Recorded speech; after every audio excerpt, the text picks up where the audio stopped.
Okay, good morning. നമ്മൾ കഴിഞ്ഞ ദിവസം പഠിച്ചതിന്റെ ബാക്കി വഴി എന്താണ് പഠിച്ചു നിർത്തിയെന്ന് പറഞ്ഞിട്ടുണ്ടല്ലോ. നമ്മൾ പഠിച്ചു നിർത്തിയത് RDNA അല്ലെങ്കിൽ DNA ക്ലോണിംഗ് എന്ന മെത്തേഡാണ് അല്ലേ. അതായത് DNA ഇങ്ങനെ മൾട്ടിപ്പിൾ കോപ്പീസ് ഉണ്ടാക്കാം എന്നുള്ളത്. അപ്പൊ നമ്മൾ ഇത്രയും പഠിച്ചു വെച്ചെന്ന് ഓർത്ത് ഇതിനടുത്ത് പറയാണ്, ഇത് given A fragment of DNA and you wanted to produce 2000 copies of it. നമ്മൾ സിമ്പിൾ എന്ത് പറയും? നമ്മൾ പറയും we have to conduct RDNA technology അല്ലെ, അല്ലെങ്കിൽ ജനറ്റിക് എഞ്ചിനീയറിംഗ് അല്ലെ. ആ മെത്തേഡ് തന്നെ അഡോപ്റ്റ് ചെയ്താൽ മതി. എന്താ ചെയ്യേണ്ടത്? ആ DNA എടുക്കുന്നു, ഒരു ബാക്ടീരിയ പഠിച്ചു വെച്ച് പറയാണ്, ഒരു ബാക്ടീരിയയുടെ പ്ലാസ്മിഡുമായിട്ട് ഒട്ടിക്കുന്നു. ഒട്ടിക്കാൻ ഉപയോഗിക്കുന്ന എൻസൈം റെസ്ട്രിക്ഷൻ ന്യൂക്ലിയസ് എൻസൈം, അല്ല മുറിക്കാൻ ഉപയോഗിക്കുന്ന എൻസൈം റെസ്ട്രിക്ഷൻ ന്യൂക്ലിയസ് എൻസൈം, ഒട്ടിക്കാൻ ഉപയോഗിക്കുന്ന ലിഗേസ്. അങ്ങനെ കിട്ടിയ ആ പ്ലാസ്മിഡിനകത്ത് നമ്മൾ ഒട്ടിച്ച ഫോറിൻ DNA വരുമ്പോൾ ആ പ്ലാസ്മിഡ് വിളിക്കുന്ന പേരെന്താണ്?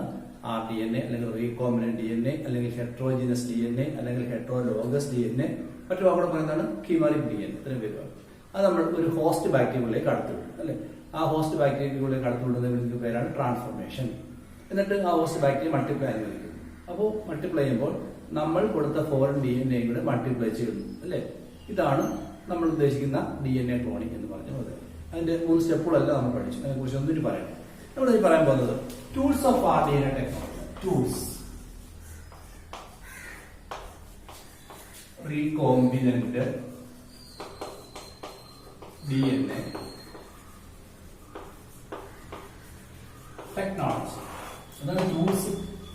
സ്ഥിരം ചേരുന്നതാണല്ലേ ഈ സിനിമയിലൊക്കെ ഗുണ്ടകളൊക്കെ അടിക്കാനൊക്കെ ടൂൾ എടുത്തോണ്ട് പോടാന്ന് പറയുന്നത്. അപ്പൊ ഗുണ്ടകളൊക്കെ അടിക്കാനുള്ള ടൂളെന്താണ്? വടി, കട അങ്ങനെയുള്ള സാധനങ്ങളൊക്കെ അല്ലേ. ഞാൻ കഴിഞ്ഞ ദിവസം പിന്നെ ഡിസ്കഷൻ പറഞ്ഞാണ്, ഇപ്പൊ ഭിത്തിയിലെ ഒരു ഫോട്ടോ നോക്കണമെങ്കിൽ ടൂള് വേണം. ഇതാണ് ചുറ്റിക ആണി അല്ലെ, നിൽക്കാനുള്ള ഒരു സ്റ്റൂൾ എന്ന് പറഞ്ഞ പോലെ എല്ലാ കാര്യത്തിനും ടൂള് വേണം. അത് RDNA ടെക്നോളജി ചെയ്യാൻ പോകുന്നത് കുറച്ച് ടൂൾസ് വേണം. എന്താ ടൂൾ എന്ന് പറഞ്ഞു കഴിഞ്ഞാൽ ഈ പറഞ്ഞ കാര്യങ്ങൾ തന്നെയാണ്. എന്താണ്? അതായത് നമുക്ക് ഇഷ്ടമുള്ള DNA ഉണ്ടായിരിക്കണം, അത് മുറിച്ചെടുക്കാനുള്ള എൻസൈം ഉണ്ടായിരിക്കണം അല്ലെ, അത് ഒട്ടിക്കാനുള്ള എൻസൈം ഉണ്ടായിരിക്കണം, അതിന് സ്വീകരിക്കാൻ ഒരു വെക്ടർ ഉണ്ടായിരിക്കണം, അതിന് സ്വീകരിക്കാൻ ഒരു ഹോസ്റ്റ് ഉണ്ടായിരിക്കണം. ഇതൊക്കെ തന്നെയാണ് ടൂൾസ്. ഓക്കെ, അപ്പൊ നമുക്ക് അക്കൗണ്ട് എടുക്കാം. ഒന്ന്, restriction endonuclease enzyme. Restriction endonuclease enzyme അതുണ്ടായിരിക്കും. പിന്നെ രണ്ടാമത്തെ എൻസൈം പുസ്തകം പറയുന്ന വെച്ച് പറയാണ്, നമ്മളൊരു RDNA ഒരു ഹോസ്റ്റിലേക്ക് കടത്തി വെച്ച് കഴിഞ്ഞാൽ ആ ഹോസ്റ്റ് മൾട്ടിപ്ലൈ ചെയ്യുമ്പോൾ നമ്മളിട്ട DNA മൾട്ടിപ്ലൈ ചെയ്യുന്നുണ്ടല്ലോ. DNA മൾട്ടിപ്ലൈ ചെയ്യുന്ന എൻസൈം വരുന്നതാണ് DNA പോളിമറേസ്. അതൊരു അത്യാവശ്യമുള്ള ഘടകമാണ്. രണ്ടാമത്തെ ടൂൾ എന്താണ്? DNA polymerase. ഇതിനാണ് DNA മൾട്ടിപ്ലൈ ചെയ്യാൻ. മൂന്നാമത്തെ ടൂള് ഒട്ടിക്കുന്ന എൻസൈമാണ്. അങ്ങനെയാണ് പുസ്തകത്തിൽ കൊടുത്തിരിക്കുന്നത്. ലിഗേസ് അല്ലെ. ലിഗേസ് എന്ന എൻസൈം DNA ഒട്ടിക്കാൻ വേണം. നാലെന്താണ്? അതിനെ കൊണ്ടുപോകാൻ വേണ്ട പ്ലാസ്മിഡ് വേണം. അഞ്ചെന്ന് പറഞ്ഞാൽ സ്വീകരിക്കുന്ന ഒരു ഹോസ്റ്റ് വേണം അല്ലെ. ക്രമത്തിൽ പറയുകയാണെങ്കിൽ ഇത് കഴിഞ്ഞാൽ പിന്നെ ഇതാ വേണ്ട അല്ലെ. അത് കഴിഞ്ഞിട്ട് ഇത് കഴിഞ്ഞാൽ പിന്നെ പ്ലാസ്മിഡ്, അത് കഴിഞ്ഞ് ലിഗേസ്, അത് കഴിഞ്ഞാൽ RNA, അത് കഴിഞ്ഞാൽ ഹോസ്റ്റ്, അവസാനം DNA പോളിമറേസ് വേണം. ശ്രദ്ധിക്കാൻ പൊട്ടിക്കുന്നു പറഞ്ഞതേ ഉള്ളൂ. ഇതെല്ലാം അതിന്റെ ടൂളുകൾ തന്നെയാണ്. ടൂൾ എന്ന് പറയുമ്പോൾ എല്ലാ ക്രമം തന്നെ പറയണമെന്നില്ലല്ലോ. ഇപ്പൊ ഒന്ന് റെസ്ട്രിക്ഷൻ ന്യൂക്ലിയസ് എൻസൈം, മറ്റൊന്ന് DNA പോളിമറേസ്, മറ്റൊന്ന് ലിഗേസ്, പിന്നെ പ്ലാസ്മിഡ്, ഹോസ്റ്റ്. ഇപ്പൊ പരീക്ഷ വേണം ചോദിച്ചാൽ ഇത് വരാത്തത് ഏത്? അങ്ങനെയാണ് പറഞ്ഞേക്കാം അല്ലേ. ഇപ്പൊ വേണം ജീൻ ഓഫ് ഇൻട്രസ്റ്റ്, അത് ടൂളല്ല, അതാണ് നമ്മുടെ എയിമാണ് അല്ലേ, അത് ടൂളല്ല. അപ്പൊ അതിനകത്ത് വരുന്നില്ല, അതൊക്കെ ഓർത്തോളൂ. അപ്പൊ നമ്മള് ഇതിനെ കുറിച്ച് പഠിക്കും, ഇതിനെ കുറിച്ച് പഠിക്കത്തില്ല. കാരണം നിങ്ങൾ ഇതിനെ കുറിച്ച് ആദ്യം പഠിച്ചിട്ടിരിക്കുക. DNA പോളിമറേസ് എന്താണ്, എങ്ങനെയാണ് പ്രവർത്തിക്കുന്നത്, നേരത്തെ മോളിക്കുലർ ബയോളജി പഠിച്ചിട്ടിരിക്കുക. അത് പ്രത്യേകിച്ചൊന്നും പറയുന്നില്ല. ലിഗേസിനെ കുറിച്ച് പഠിക്കുന്നില്ല. പ്രത്യേകിച്ച് എന്താ പഠിക്കാൻ? ഫോർ അറ്റാച്ചിങ് DNA ബോണ്ടുകൾ തമ്മിലുണ്ടാകും, ബോണ്ടുകൾ തമ്മിൽ ഒട്ടിക്കുന്ന ഒരു പശയാണ്. പ്രത്യേകിച്ച് പഠിക്കാനൊന്നുമില്ല. ഇതിനെ കുറിച്ച് പഠിക്കും. പ്ലാസ്മിഡിന്റെ സ്വഭാവം എന്തൊക്കെയാണ് പഠിക്കും. ഹോസ്റ്റിനെ കുറിച്ച് നമ്മൾ പിന്നീട് പഠിക്കും. ഓക്കെ, ഇതൊക്കെ തന്നെയാണ് പ്രധാനമായിട്ട് പഠിക്കാൻ പോകുന്ന ഘടകം. അപ്പൊ ആദ്യമായിട്ട് പഠിക്കുന്നത് റെസ്ട്രിക്ഷൻ എൻഡോന്യൂക്ലിയസ് എൻസൈം. ആദ്യം കുറിച്ച് പഠിക്കാം. This one of the important tool needed for the RDNA technology അഥവാ genetic engineering. Okay, genetic engineering അല്ലെങ്കിൽ RDNA ടെക്നോളജിയുടെ റീകോംബിനന്റ് DNA ടെക്നോളജി പ്രധാനപ്പെട്ട ടൂളാണ് എന്ത്? Restriction endonuclease enzyme. ആരാണ് കണ്ടുപിടിച്ചത്? കഴിഞ്ഞ ക്ലാസ്സിൽ പറഞ്ഞിരുന്നു അല്ലേ. പറഞ്ഞിട്ടുണ്ടോ? ഇതെല്ലാം ഓർത്തോളം ഞാൻ മാറ്റിയാണ്. ഇതെല്ലാം ഞാൻ മാറ്റിയാണ്. ഇതെല്ലാം ക്രമത്തിൽ പഠിച്ചോണം. Restriction endonuclease enzyme, DNA polymerase, ligase, plasmid, host, ഇതെല്ലാം തന്നെ എന്താണ്? അവയുടെ ടൂൾസ് ആണ്. ആദ്യം നമ്മൾ ഒന്നാമത്തെ ടൂളിനെ കുറിച്ച് പഠിക്കാം. Restriction endonuclease enzyme.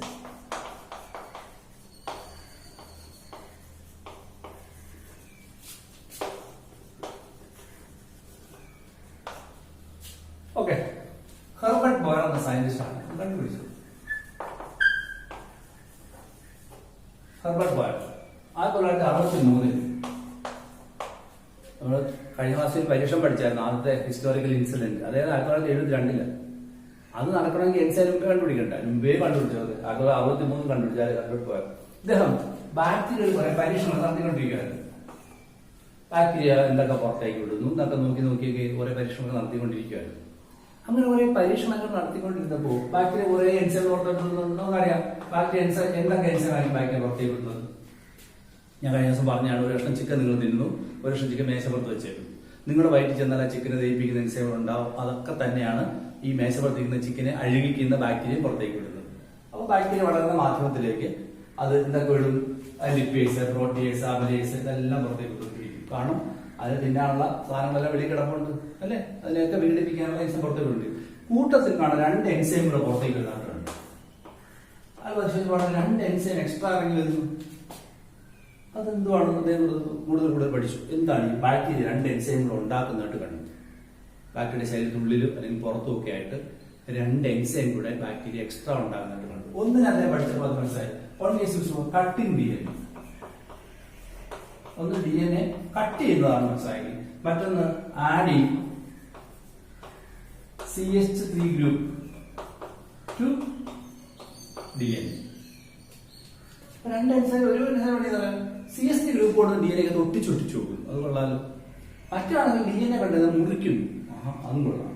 അപ്പൊ അദ്ദേഹം വിളിച്ചു DNA മുറിക്കുന്ന എൻസൈം അദ്ദേഹം ന്യൂക്ലിയേസ് എന്ന് വിളിച്ചു. അല്ലെ, പ്രോട്ടീനെ വിഘടിപ്പിച്ച പ്രോട്ടിയേസ്, ലിപ്പിഡിനെ വിഘടിപ്പിച്ച ലിപ്പേസ് അല്ലെ, ഫാറ്റിനെ വിഘടിപ്പിച്ച അമിലേസ്, അല്ല സോറി ഗ്ലൂക്കോസിനെ വിഘടിപ്പിച്ചാൽ അമിലേസ് അല്ലെ. അതേപോലെ ന്യൂക്ലിക് ആസിഡിനെ വിഘടിപ്പിച്ചാൽ nuclease. Nucleic acid DNA nucleic acid അല്ലേ, അതിനെ വിഘടിപ്പിക്കുന്ന എൻസൈമിനെ വിളിക്കുന്ന ന്യൂക്ലിയസ്. കട്ട് ചെയ്യാന്ന് വെച്ചാൽ വിഘടിപ്പിക്കാന്നല്ല അർത്ഥം. മുറിച്ച് കളയുന്ന വെച്ചാൽ എന്താ? ഗ്ലൂക്കോസിനെ അല്ലെങ്കിൽ സ്റ്റാർച്ചിനെ വിഘടിപ്പിച്ച് ഗ്ലൂക്കോസ് ആക്കും അല്ലെ, അതാണ് എന്ത്? അമിലേസ്. അതേപോലെയാണ്.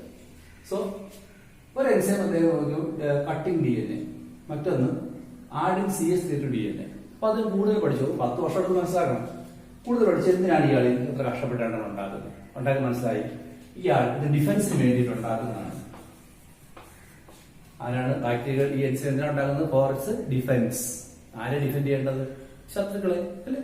നമുക്കൊരാളെ ഡിഫെൻഡ് ചെയ്ത് ശത്രുക്കളെ ഡിഫെൻഡ് ചെയ്യില്ല അല്ലെ. ആരാണ് നമ്മുടെ ശത്രുക്കൾ എന്ന് പറയുന്നത് പോലെ ഇപ്പൊ നിങ്ങൾ വനത്തിൽ പോവുകയാണെങ്കിൽ നിങ്ങളെ ആക്രമിക്കാൻ ശത്രുക്കൾ വരാൻ സാധ്യതയുണ്ട്. സിംഹങ്ങളും കടുവയും പുലിയൊക്കെ വരും. അപ്പൊ നിങ്ങൾ കയ്യിൽ വെച്ചേക്കും ഒരു പിച്ചാത്തിയോ അല്ലെ അല്ലെങ്കിൽ ഒരു വടിയോ ഒക്കെ വെച്ചേക്കുന്നത് പോലെ ബാക്കി ശത്രുക്കളുണ്ട്. അതിനെ ആക്രമിക്കാൻ ശത്രുവിനെ ഡിഫെൻഡ് ചെയ്യാൻ വേണ്ടിയിട്ടുള്ള ഒരു ആയുധമായിട്ടാണ് ഈ എൻസൈം ഉണ്ടാക്കി വെച്ചിരിക്കുന്നത് അല്ലെ. ആരാണ് ബാക്ടീരിയയുടെ ശത്രു? ബാക്ടീരിയ ശത്രു എന്ന് പറഞ്ഞാൽ ബാക്ടീരിയ തിന്നുന്ന ആശയം പഠിച്ചിട്ടുണ്ടല്ലോ. ആരാണ്? ബാക്ടീരിയോഫേജസ് അല്ലെ. ബാക്ടീരിയോഫേജസ് വെള്ളം കാണാൻ കിട്ടുകയാണെങ്കിൽ ബാക്ടീരിയ ആക്രമിക്കുന്ന ശത്രുവാണ് ആര്? ബാക്ടീരിയോഫേജ്. ബാക്ടീരിയോഫേജ് എന്ന് പറയുന്ന ആരാ? ഇത് വൈറസ്. ബാക്ടീരിയ എന്ന് പറയുന്നത് വൈറസ് ആണ്. ഈ വൈറസുകൾക്ക് 2 തരത്തിലാണ് അത് മൾട്ടിപ്ലൈ ചെയ്യുന്നത്. ഓക്കെ, നിങ്ങൾക്കറിയാം വൈറസിന് സ്വയം മൾട്ടിപ്ലൈ ആകാൻ കഴിയില്ല. വൈറസിന് ജനറ്റിക് മെറ്റീരിയൽ ഒന്നുകിൽ DNA ആയിരിക്കും അല്ലെങ്കിൽ RNA ആയിരിക്കും. അതിൽ പ്രോട്ടീൻ കോട്ടുമുണ്ട്. അത്രയേ ഉള്ളൂ. അപ്പൊ വൈറസ് നമ്മൾ ഫസ്റ്റ് ഇയർ പഠിച്ചിട്ടുണ്ട്. It is both living and non living. It can be crystallised അല്ലെ. It show the characters of both living and non living, but it is not a prokaryote or eukaryote. എല്ലാം പഠിച്ചിട്ടുണ്ടല്ലോ. Okay, അപ്പോൾ ഇത് എങ്ങനെയാണ് multiply ചെയ്യുന്നത്? ഒരു virus എങ്ങനെ multiply എന്ന് വെച്ച് കഴിഞ്ഞാൽ, ഒരു വൈറസ് ഒരു ബാക്ടീരിയ ആക്രമിക്കുകയാണെങ്കിൽ ബാക്ടീരിയ വൈറസ് അതിന്റെ DNA ഈ ഹോസ്റ്റ് സെല്ലിലേക്ക് കടത്തിവിടും. ആദ്യത്തെ DNA ഹോസ്റ്റ് സെല്ലിലേക്ക് കടത്തിവിടും. എന്നിട്ട് DNA വന്ന് ഈ ബാക്ടീരിയയുടെ DNA അത് ഒട്ടിയിരിക്കും. ബാക്ടീരിയ വന്ന് വൈറസിന്റെ DNA ബാക്ടീരിയ DNAക്കകത്ത് ഒട്ടിയിരിക്കും. അതിനൊക്കെയുള്ള എൻസൈം അതിൻ്റെ അകത്തുണ്ട്. ഓക്കെ, അതറിയാതെ എന്ത് ചെയ്യും? ഈ ബാക്ടീരിയ മൾട്ടിപ്ലൈ ചെയ്തുകൊണ്ടിരിക്കും. എന്നിട്ട് ഒരു അവസ്ഥ എത്തുമ്പോൾ ഇപ്പൊ ഈ ബാക്ടീരിയ 100 എണ്ണം ആയെന്ന് വെച്ചോളൂ. 100 എണ്ണം ആയെന്ന് വെച്ചോളൂ. അപ്പൊ ആ 100-നകത്ത് എന്തുണ്ട്? ഈ വൈറസിന്റെ DNA ഉണ്ടല്ലേ. ഒരു ഘട്ടം എത്തുമ്പോൾ വൈറസിന്റെ DNA എന്ത് ചെയ്യും? അത് വേർവിട്ടിട്ട് ഇതിനകത്തുള്ള സംവിധാനങ്ങൾ ഉപയോഗിച്ച് അതിന്റെ പ്രോട്ടീൻ കോട്ടൊക്കെ ഉണ്ടാക്കി പുറത്തു വരും. നിങ്ങൾ ഹാഷ്കിയാൻ ചേസിന്റെ മെത്തേഡ് പഠിച്ചതല്ലേ? അതിനകത്ത് ഇത് പഠിക്കുന്നുണ്ടല്ലോ, ഹാർഷ് ആൻഡ് ജേസിന്റെ എക്സ്പീരിയൻസിനകത്ത്. ഓക്കെ, ഇതുപോലെയാണ്. ഇത് വൈറസിന്റെ ഒരു തരം മൾട്ടിപ്ലിക്കേഷൻ. വൈറസ് വേറെ തരത്തിൽ കൂടെ മൾട്ടിപ്ലൈ ചെയ്യും. നിങ്ങൾ നോക്കൂ, രണ്ടാം തരം മൾട്ടിപ്ലിക്കേഷൻ. ഇത് ബാക്ടീരിയ, ആശാൻ വൈറസ്, ഇത് വൈറസിന്റെ ജനറ്റിക് മെറ്റീരിയൽ. ഈ വൈറസിന്റെ ജനറ്റിക് മെറ്റീരിയൽ ബാക്ടീരിയക്കുള്ളിൽ വന്നു കഴിഞ്ഞാൽ ഈ ബാക്ടീരിയയുടെ DNA പല പല പീസായിട്ട് വെട്ടിമുറിക്കും. ബാക്ടീരിയ DNA പല പല പീസായിട്ട് മുറിക്കും. ബാക്ടീരിയ DNA മുറിച്ച് കളയും. മുറിച്ചിട്ട് അത് ഉപയോഗിച്ച് തന്റെ കോപ്പീസ് ഉണ്ടാക്കും. എന്നിട്ട് അതിന് ചുറ്റുമായിട്ട് പ്രോട്ടീൻ കോട്ടുകൾ ഉണ്ടാകും. എന്നിട്ട് ഈ ബാക്ടീരിയ സെൽവാൾ പൊട്ടിച്ച് പുറത്തേക്ക് വരും. അപ്പൊ എത്ര വൈറസ് വരും? ധാരാളം വൈറസ് പുറത്ത് വരും. ഓക്കെ, അപ്പൊ ഇതിനെ നമ്മൾ ലൈസോജനിക് സൈക്കിൾ എന്ന് നേരത്തെ പറഞ്ഞ ലൈറ്റിക് സൈക്കിൾ എന്ന് പറയുന്നത്. തൽക്കാലം പഠിക്കാനില്ല, ഇത്ര ഓർത്താൽ മതി. When a virus is attacking bacteria, it enters its DNA into the bacterial cell and by using certain enzymes produced from the bacteria. അത് ഓർക്കണം, സ്വന്തമായിട്ട് ഉണ്ടാക്കാൻ കഴിവൊന്നുമില്ല. ഈ ബാക്ടീരിയയിൽ നിന്നും കുറെ എൻസൈം സ്വയം ഉണ്ടാക്കിച്ചെടുത്തിട്ട് അത് ഉപയോഗിച്ച് it will cut the bacterial DNA into nucleotides. Using that nucleotide, this virus will produce its own copies and also produce protein coat and come out as a number of viruses. ഇതാണ് മനസ്സിലായി. അപ്പൊ ഈ ബാക്ടീരിയയുടെ ശത്രുവര bacteria phage. അങ്ങനെ ഒരു bacteria പുള്ളിലേക്ക് വന്നു കഴിഞ്ഞാൽ അത് ചാവാൻ വേണ്ടി തയ്യാറായിട്ടിരിക്കുകയാണോ? അല്ല, അയാൾക്കുള്ളിൽ ചില ഡിഫൻസ് മെക്കാനിസം ഉണ്ടായിരിക്കും. ഇപ്പൊ നിങ്ങളൊരു പട്ടി കടിക്കാൻ വന്നു കഴിഞ്ഞാൽ നിങ്ങൾ നിന്നും കടിയുള്ളതോ നിങ്ങൾ ഓടും, അല്ലെങ്കിൽ കമ്പെടുത്തെറിയും, അല്ലെങ്കിൽ കല്ലെടുത്തെറിയും. ഇതേപോലെ ഈ ബാക്ടീരിയ എന്ന് അറിയാമോ, ഈ എൻസൈം അങ്ങോട്ട് പ്രയോഗിക്കും. ഏതാണ്? പട്ടി DNA, വൈറസിന് DNA വന്നിട്ടുണ്ടോ, അവിടെ തന്നെ ഈ എൻസൈം ഉപയോഗിച്ചിട്ട് അതിനെ പല പല പീസായിട്ട് അങ്ങ് മുറിച്ച് കളയും. അങ്ങനെ മുറിച്ചു കഴിഞ്ഞാൽ പിന്നെ ഇത് ഡിസിൻറ്റഗ്രേറ്റ് ചെയ്ത് കഴിഞ്ഞാൽ അതിന്റെ പ്രോപ്പർട്ടി നിലനിൽക്കത്തില്ല. അങ്ങനെ DNA മുറിച്ച് കളയും. അപ്പൊ ഇത് ഡിഫൻസിനാണല്ലോ. അവല്ലേ, ആരെ മുറിക്കണം? സ്വന്തം DNA ആണോ അതോ വൈറസിന്റെ DNA ആണോ? വൈറൽ DNA അല്ലെങ്കിൽ എനിമി DNA. അങ്ങനെ ഒരു അറ്റാക്ക് ചെയ്യാൻ വരുന്ന എനിമിയുടെ DNA മുറിക്കാൻ വേണ്ടിയിട്ടാണ് ഈ എൻസൈം അറ്റാക്ക് ചെയ്തത്. ഓക്കെ, അത് നമുക്ക് മനസ്സിലായി അല്ലേ? ഇതിനകത്ത് ദോഷമുണ്ട്. ഈ DNA മുറിക്കുന്ന എൻസൈം ആരെ മുറിക്കാം? സ്വന്തം DNA മുറിച്ചൂടെ? അങ്ങനെ ഒന്നൂടെ. DNA മുറിക്കുന്ന എൻസൈം വൈറസിന്റെ DNA മാത്രമല്ല, സ്വന്തം DNA കയറി മുറിക്കാൻ. കാരണം എല്ലാത്തിന്റെയും ഘടനയൊന്നുമില്ലല്ലേ. എല്ലാം നമ്മൾ പഠിച്ച കണക്ക് ഷുഗർ ഫോസ്ഫേറ്റ് ബാക്ക്ബോൺ ആണ്, നൈട്രജൻ ബേസുകളാണ് എല്ലാം. അതുകൊണ്ട് സ്വന്തം DNA കയറി മുറിക്കാതിരിക്കാൻ വേണ്ടി അതിനകത്ത് എന്ത് ചെയ്യുന്നു? മീഥൈൻ ഗ്രൂപ്പിനെ ഒട്ടിക്കാണ് രണ്ടാമത്തെ എൻസൈമിന്റെ ജോലി. തിരിച്ചറിയാൻ വേണ്ടി സ്വന്തം DNA കകത്ത് എന്ത് ഒട്ടിച്ചു വെക്കും? CH3 ഗ്രൂപ്പ് ഒട്ടിച്ചു. മെഥിലേഷൻ ആണ്. മീഥൈൻ അല്ലെങ്കിൽ ഈ ഗ്രൂപ്പ് മീഥൈൻ ഗ്രൂപ്പ് അല്ലേ, ഈ ഗ്രൂപ്പ് ആഡ് ചെയ്യുന്ന നമുക്ക് അതിനെ മെഥിലേറ്റിംഗ് എൻസൈം എന്ന് വിളിക്കാം. അപ്പോ ഈ സ്വന്തം DNA കകത്ത് CH3 ഒട്ടിക്കുകയാണ് രണ്ടാമത്തെ എൻസൈം ചെയ്യുന്നത്. ശത്രുവിന്റെ DNA ഏത് DNA കണ്ടാലും മുറിക്കാന്നുള്ളതാണ് ആദ്യത്തെ എൻസൈം ചെയ്യുന്നത്. പക്ഷേ ഈ എൻസൈം ആരും മുറിക്കത്തില്ല, CH3 ഉള്ള എൻസൈമിനെ മുറിക്കത്തില്ല. അപ്പൊ സ്വന്തം ബാക്ടീരിയക്കകത്ത് സ്വന്തം DNA കകത്ത് കട്ടുണ്ടാകത്തില്ല. മനസ്സിലായ ഡിഫൻസ്? ഇത് പുസ്തകത്തിൽ ഒരു വരിയേ ഉള്ളൂ. These two enzymes are produced for defence mechanism. ഞാൻ റിസർച്ച് പറയാണ്. Two enzymes, one is using to cut DNA. ഏത് DNA ആണ്? Enemy DNA, attacking DNA. തന്റെ അല്ലാത്ത തന്നെ ആക്രമിക്കാൻ വരുന്ന DNA മുറിക്കാനാണ് ഇത് ചെയ്യുന്നത്. അപ്പൊ രണ്ടാമത്തെ എൻസൈമിന്റെ ജോലി എന്താണ്? സ്വന്തം DNA-കകത്ത് CH3 ഒട്ടിച്ചു വെക്കുന്നു. എന്തിനു വേണ്ടിയിട്ടാണ്? ഈ എൻസൈം മുറിക്കപ്പെടാതിരിക്കാൻ വേണ്ടിയിട്ട്. അങ്ങനെ വരുമ്പോഴത്തേക്കും ഈ ആദ്യത്തെ ന്യൂക്ലിയസ് എൻസൈം ഏത് DNA മുറിക്കത്തില്ല? CH3 ഉള്ള DNA മുറിക്കത്തില്ല. അത് ആർക്കേ ഉള്ളൂ? സ്വന്തം DNA-ക്കേ ഉള്ളൂ CH3. മനസ്സിലായല്ലോ? So these are the two enzymes. മനസ്സിലായല്ലോ എന്താണ് ഈ ബാക്ടീരിയ ഡിഫൻസിന് രണ്ട് എൻസൈം ഉണ്ടാക്കുന്നതെന്ന്? One is for cutting DNA, that is attacking organisms, especially we can clearly say that is from the viral DNA. Virus DNA മുറിക്കാൻ ഉപയോഗിക്കുന്നു.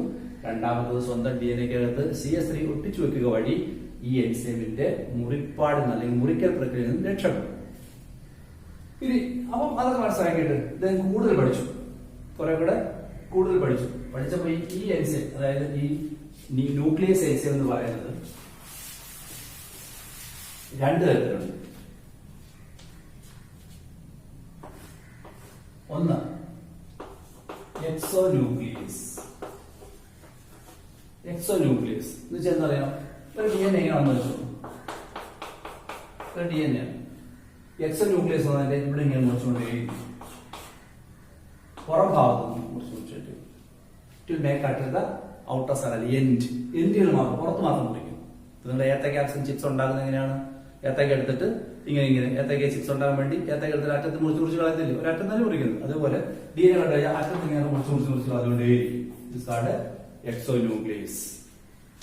ഇനി അടുത്താണെങ്കിലോ അത് നടുക്ക് മുറിക്കത്തുള്ളൂ. ഒരു DNA കാണുവാണെങ്കിൽ, ഒരു DNA ആണെങ്കിൽ നടുക്ക് മുറിക്കും.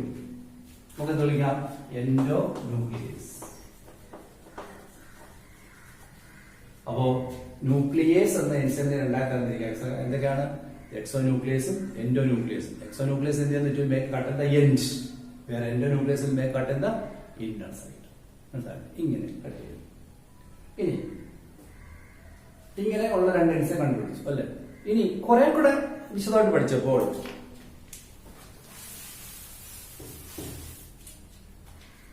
എക്സോന്യൂക്ലിയസ് പ്രത്യേകതയൊന്നുമില്ല. ഏത് DNA അങ്ങോട്ട് നോ പ്രോബ്ലം. പക്ഷെ എൻഡോന്യൂക്ലിയസ് എൻസൈമിന് ഒരു പ്രത്യേകതയുള്ളത് എന്താ വെച്ച് കഴിഞ്ഞാൽ, ഇത് കണ്ടുപിടിച്ചത് 1968 1961 എൻസൈം കണ്ടുപിടിച്ച് 5 വർഷം കഴിഞ്ഞാണ് ഈ സ്വഭാവം കണ്ടത്. അറിയോ? ഈ എൻഡോന്യൂക്ലിയസ് എൻസൈം കട്ട് എന്ന് പറഞ്ഞല്ലോ, അത് ചുമ്മാ അകത്ത് എവിടെങ്കിലും കട്ട് ചെയ്യല്ല ചെയ്യുന്നത്, അത് പ്രത്യേക സീക്വൻസ് നോക്കി കണ്ടുപിടിച്ചിട്ടേ കട്ട് ചെയ്തു. ഒരു പ്രത്യേക സീക്വൻസിന് കട്ട് ചെയ്യത്തുള്ളൂ. ഒരു പ്രത്യേക സ്ഥലത്ത് മാത്രമേ കട്ട് ചെയ്യത്തുള്ളൂ. ആ ഒരു പ്രത്യേക സ്ഥലത്ത് കട്ട് ചെയ്യുന്നുള്ളതിനെ അതിനെ വിളിക്കുന്നവരാണ് റെസ്ട്രിക്ഷൻ എൻഡോന്യൂക്ലിയസ്. അപ്പൊ അതിനോടാണ് ഇത് റെസ്ട്രിക്ഷൻ എൻഡോന്യൂക്ലിയസ് എന്ന് വിളിച്ചു. അതാണ് നമ്മൾ നേരത്തെ പഠിച്ച restriction endonuclease enzyme. So why endonuclease enzymes are called restriction endonuclease enzyme? Endonuclease enzyme may cut inside the DNA, but it will cut at a specific sequence. ആ പ്രത്യേക സീക്വൻസിലെ കട്ട് ചെയ്തത്. ആ സീക്വൻസിന്റെ പേര് എന്താണ്? റെക്കഗ്നിഷൻ സീക്വൻസ് എന്നാണ്. Recognition sequence. ഓക്കെ. അപ്പോ ഒരു DNA കൊടുത്തു കഴിഞ്ഞാൽ, ഒരു DNA കിട്ടിക്കഴിഞ്ഞാൽ ഉടനെ എൻഡോന്യൂക്ലിയസ് ഓടി വന്നു ഇവിടെ മുറിക്കുകയാണോ? അങ്ങനല്ല. അതിങ്ങനെ ഓടി നമ്മൾ അങ്ങോട്ടോട്ട് നോക്കും. നോക്കിയിട്ട് ഒരു പ്രത്യേക സീക്വൻസ് കണ്ടുപിടിക്കും. ആ സീക്വൻസിന്റെ പേരാണ് റെക്കഗ്നിഷൻ സീക്വൻസ്. അതിനകത്ത് മാത്രമേ കട്ട് ചെയ്യത്തുള്ളൂ. എന്തുകൊണ്ട് ഈ റെക്കഗ്നിഷൻ സീക്വൻസ് പ്രത്യേകത? അതെപ്പോഴും പാലിൻഡ്രോമിക് ആയിരിക്കും. Recognition sequence will be always palindromic in nature. അതെന്തുകൊണ്ട്? അപ്പൊ ഞാൻ ഈ പറഞ്ഞു ഓടിച്ചു പറഞ്ഞ ശേഷം അങ്ങോട്ട് വരാം.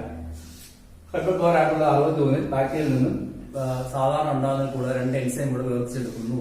അതിലൊന്ന് DNA കട്ട് ചെയ്യുന്നു, അതിനെ വെച്ച് പേര് ന്യൂക്ലിയസ് എന്നാണ്. മറ്റൊന്ന് DNA-ക്കകത്ത് CS ഒട്ടിച്ചു വയ്ക്കുന്നു. അത് രണ്ടും എന്തിനു വേണ്ടി ഉണ്ടാകുന്നു പഠിച്ചപ്പോൾ അത് ഡിഫൻസിന് വേണ്ടി ഉണ്ടാകുന്നു പഠിച്ചു. മനസ്സിലായി? എന്താണ് ഡിഫൻസ് എന്ന് പറഞ്ഞാൽ തന്നെ ആക്രമിക്കാൻ വരുന്ന വൈറസിന്റെ DNA-കളെ മുറിച്ച് കളയുക എന്നുള്ളതാണ് ഈ എൻസൈമിന്റെ ജോലി. അതുകൊണ്ട് തന്നെ ന്യൂക്ലിയസ് എൻസൈം എന്ന് വിളിച്ചു അല്ലെ? ഈ ഇപ്പൊ മുറിച്ച് കളയെന്ന് പറയുമ്പോൾ ഒരാൾ പാമ്പ് കടിക്കാൻ വരുന്നു, ഒരാളെ കടിക്കാൻ വേണ്ടി ഒരു പാമ്പ് ഓടിക്കും. ഓടിച്ചാൽ നിങ്ങൾ അതിനെ 2 പീസായിട്ടങ്ങ് മുറിച്ചാൽ പിന്നെ പാമ്പ് കടിക്കൂ? ഇല്ല. അതുപോലെയാണ് ആക്രമിക്കാൻ വരുന്ന DNA കട്ട് ചെയ്ത് പീസായി കളയുന്നു. So this are nuclease enzyme.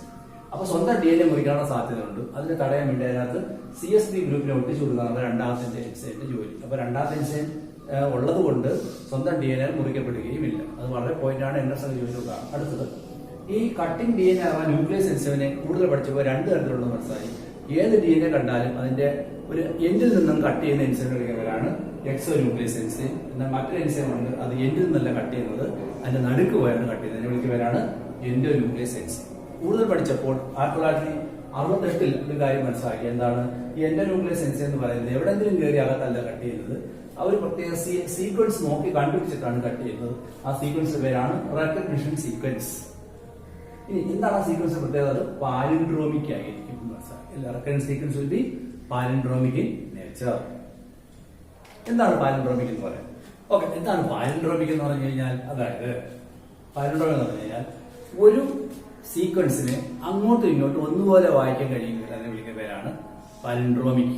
Palindromic means A sequence or A word which can be read in both direction. 2 direction, അതായത് ലെഫ്റ്റിൽ നിന്ന് റൈറ്റിലേക്കോ റൈറ്റിൽ നിന്ന് ലെഫ്റ്റിലേക്കോ വായിച്ചാലും ഒന്നുപോലെ വായിക്കാൻ കഴിയുന്ന വാക്കുകളെയാണ് പാലിൻഡ്രോമിക് വേർഡ്സ് എന്ന് വിളിക്കുന്നത്. ഇവിടെ സീക്വൻസ് എന്ന് പറഞ്ഞാൽ പാലിൻഡ്രോമിക് സീക്വൻസ് എന്ന് പറഞ്ഞാൽ DNA സീക്വൻസ് ആണ് പാലിൻഡ്രോമിക് സീക്വൻസ്. നോക്കാം, റെക്കഗ്നിഷൻ സീക്വൻസിലെ ഓരോ ബേസ് പേഴ്സും പാലിൻഡ്രോമിക് ആയിരിക്കും എന്ന് പറഞ്ഞു കഴിഞ്ഞാൽ this sequence can be read same in both direction. For example, മലയാളത്തിലൊക്കെ വായിക്കണം. മലയാളത്തിൽ ഒരു വാക്ക് എഴുതാം. ചില വാക്കുകൾ എഴുതാം. അതിൽ നിങ്ങൾ അങ്ങോട്ട് ഇങ്ങോട്ട് ഒന്നുപോലെ വായിക്കും. നോക്കൂ, MA LA YA LA അല്ലേ, MA LA YA LA. വീട് വായിക്കാമല്ലോ, MA LA YA LA. വീട് വായിക്കാം അല്ലെ. ഇങ്ങനെയുള്ള സീക്വൻസ് കളിക്കുന്നവരാണ് പാലിൻഡ്രോമിക് വേർഡ്സ്. വേറെ കുറെ മലയാള വാക്കുകൾ നോക്കൂ. മഹിമ, കലിക, കത്രിക അല്ലേ, ജലജ, ജഡേജ അല്ലേ. ഇംഗ്ലീഷ് ആണെങ്കിൽ ആർദ്ര,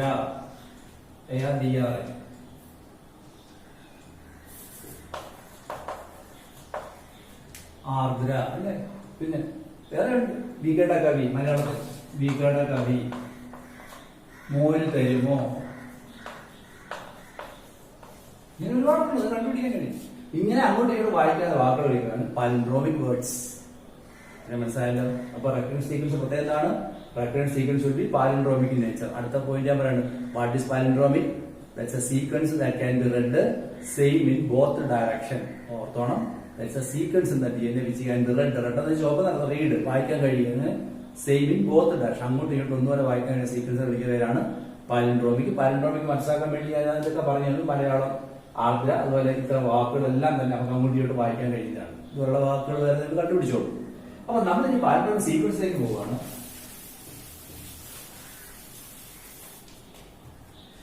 ഞാൻ DNA വരയ്ക്കാം. DNA ഡബിൾ സ്റ്റാൻഡ് എന്ന് അറിയാമല്ലോ. ഇനിയിപ്പോ എല്ലാം നമ്മൾ ഡബിൾ സ്റ്റാൻഡ്, നമ്മൾ സിംഗിൾ സ്റ്റാൻഡ് വരച്ചിട്ടുണ്ട്. ബേസ് പെയർ നിങ്ങൾ DNA വരയ്ക്കുക എപ്പോഴും ഈ 5' 3' നോക്കണം കേട്ടോ. ഏത് DNA വെച്ചാൽ നിങ്ങൾ 5' 3' വരയ്ക്കുക, DNA ആവത്തുള്ളൂ. ഇനി ഇവിടെ ഇവിടെ A ആണെങ്കിൽ എന്തായിരിക്കും? ഇവിടെ T ആയിരിക്കും. ഇവിടെ T ആണെങ്കിൽ ഇവിടെ C ആയിരിക്കും. കാരണം ഞാൻ എഴുതുകയാണേ.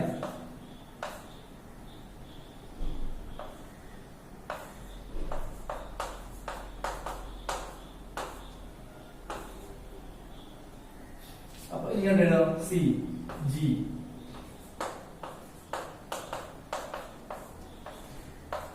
കണ്ടോ, ഞാൻ DNA വരച്ചു. ഇച്ചിരി നീളത്തിൽ വരയ്ക്കാം.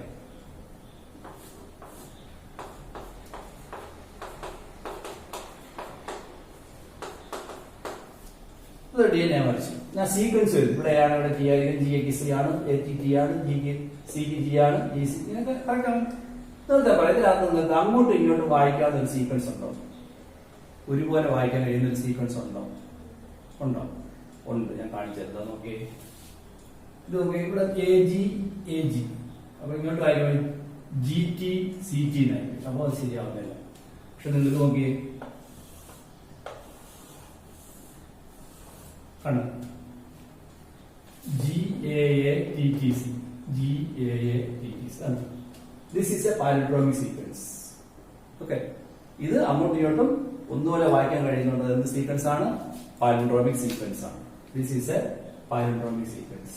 അപ്പോ നമ്മൾ ഒരു റെസ്ട്രിക്ഷൻ ന്യൂക്ലിയസ് സെൻസ് പഠിക്കുവാണെങ്കിൽ അതൊന്നും ഇവിടെ കട്ടിയോ ഇല്ല, ഇത് വന്ന് കണ്ടുപിടിക്കും. ഇതാണ് അതിന്റെ റെക്കഗ്നൈസ് സീക്വൻസ്. ഒരു റെസ്ട്രിക്ഷൻ ന്യൂക്ലിയസ് സെൻസറിന്റെ റെക്കഗ്നൈസ് സീക്വൻസ് ഇതാണ്. മനസ്സിലായി? So this is A palindromic sequence. അപ്പോ ഞാൻ ഈ മാറ്റി എഴുതാം. നിങ്ങൾ പരിശീലിക്കുകയാണ്. ഒരു പാലിൻഡ്രോമിക് സീക്വൻസ് എല്ലാം പറഞ്ഞു കഴിഞ്ഞാൽ ഈ പാലിൻഡ്രോമിക് സീക്വൻസ് എപ്പോഴും ഒന്നുകിൽ 6 ബേസ് പെയർസ് ആയിരിക്കും, അല്ലെങ്കിൽ 4 ബേസ് പെയർസ് ആയിരിക്കും. ഓർത്തോ, അല്ലാതെ ഒരുപാട് വരുന്നുണ്ട്. 6 ഉള്ളൂ. 1 2 3 4 5 6.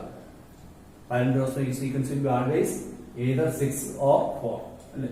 നിങ്ങൾക്ക് വേറൊരു പാലിൻഡ്രോമിക് ആണ്. ഇതൊരു പാലിൻഡ്രോമിക് AATT.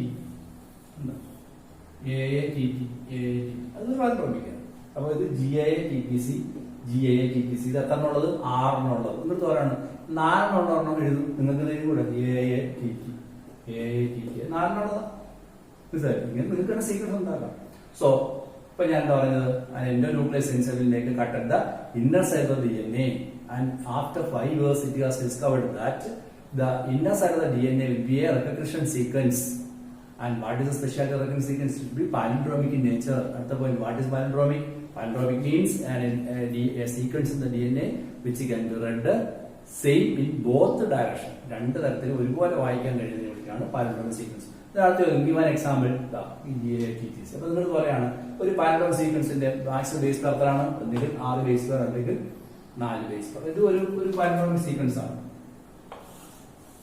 4 അപ്പൊ നിങ്ങൾ ഇത് മാറ്റി എഴുതാൻ പറയുകയാണെങ്കിൽ നിങ്ങൾ പരീക്ഷയ്ക്ക് ചോദിക്കുകയാണ് റൈറ്റ് പാലിൻഡ്രോമിക് സീക്വൻസ്. അപ്പൊ നിങ്ങൾ എഴുതാം